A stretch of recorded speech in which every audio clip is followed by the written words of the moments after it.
So Allah subhanahu wa ta'ala talks regarding the fingerprints. I would like to end my talk with the saying of Dr. Tagata Tagashin.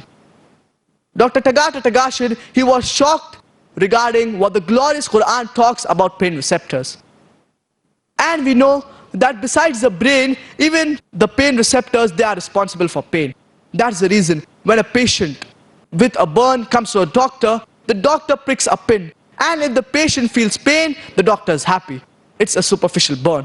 Whereas if the patient does not feel pain, the doctor is sad.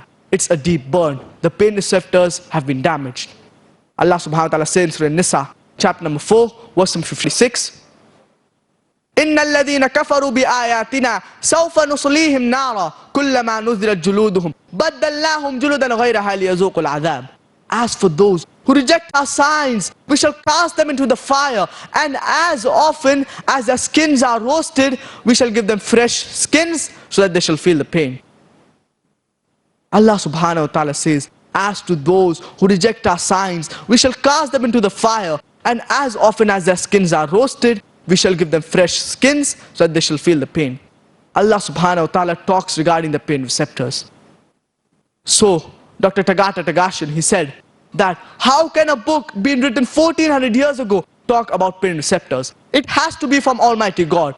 And in the 8th medical conference held in Riyadh, in the conference itself, he said, La ilaha illallah Muhammadur Rasulullah. There is no God but Allah and Prophet Muhammad, peace be upon him, his messenger. Wa akhiru da'wana alhamdulillahi rabbil alameen.